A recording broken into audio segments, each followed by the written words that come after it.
पार्ल्यामधलं माझं अतिशय आवडतं ठिकाण म्हणजे दीनानाथ मंगेशकर नाट्यगृह.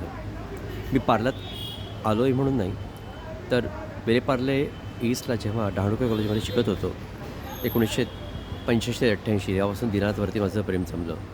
आणि तेव्हा आता पैसेही नसायचे. त्यावेळेला मी तिकडची बॅनर्स बघायचो, नाटकं कुठची लागली ते बघायचो. मला सुखावायचो मी, की अरे वाह! असं नाटक आहे, हे आहे, ते आहे.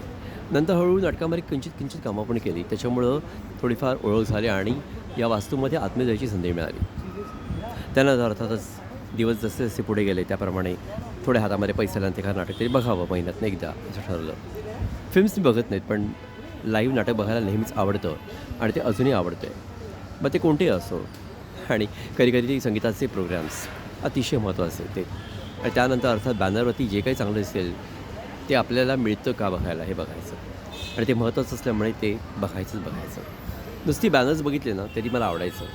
कोविड काळामध्ये मी नाटकं मिस नव्हती केली, पण बॅनर्स नक्की मिस केली होती. कारण त्यावेळेला कोविडमध्ये सगळं काही शांत होतं.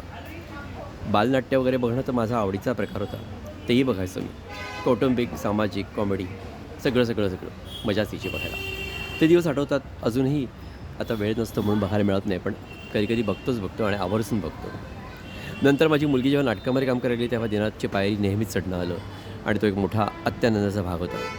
चला तर मग एका शो करता जातो आहे मी आत्ता आणि म्हणूनच तयारीत आहे. तेव्हा भेटूया शोनंतर. तोवर तुम्हाला राम आणि तुम्ही नाटक बघा. खास नाट्यगृहामध्ये जाऊन नाटकं बघा, म्हणजे नाटकं आजीवन अमर राहतील आणि आपली कला जी आहे ती नेहमीच लाईव्ह राहील. Vinay Poddar from the boring talks. नमस्कार.